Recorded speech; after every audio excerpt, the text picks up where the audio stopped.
So this week in history, week 6, we have a one-to-one correspondence with a lot of our new grammar. So we have Homer, who is a famous poet. We have Pythagoras, a famous mathematician. Socrates, a famous philosopher. And Archimedes, a famous inventor. In addition, we also have Greek city-states were among the first democracies. So what I thought would be fun to help some of the younger kids and make it fun and engaging is to create a visual zip line between Homer and follow down, and then I have a poet. And I'm going to have a string for each one. I don't have it set up right now because our room's smaller than our classroom would be. But I have the string set up to go down, and I have a straw threaded through the string, and then I have a paper clip holding this up. And that what I'm going to do is I am going to tape a balloon onto here, and then I'm going to let it go, release it, and it's going to go down to poet.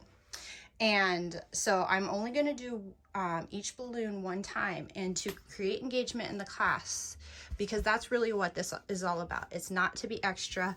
It's to help facilitate attention, create excitement with the kids. I'm going to say Homer was a famous poet, and point to Homer and to poet. And I'm going to ask them 3 times, who was Homer? And they're going to respond, a famous poet. And then after they do, so that would count as 4 times going through.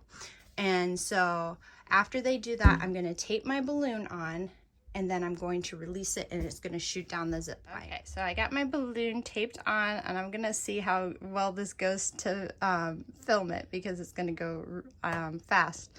So I've got my balloon on, I've got my card, and let's see how this goes. I have my finger pinching it, and I'm just going to release it. All right, so it didn't go all the way, but it's down by there. So we've got Homer the famous poet, and we're gonna go through that with each of the other ones. And hopefully my goal with this is to build those connections between the person and what they did. So when they go home to their parents and they practice the song, they already have the connection between who did what. And so this might seem like a little extra, but I teach the 4 to 6 year olds. And if you know, or if you've worked with 4 to 6 year olds, you know most of the battle is just getting them to attend. If you can get them to attend and make it enjoyable, the learning just occurs naturally. And I'm just a big believer in integrating play with learning so that it is naturally rewarding at this age. So hopefully, I hope that you find this helpful. It's not extra for the sake of being extra, but I just thought it would be a fun way to visually demonstrate the connection between the person and what they did.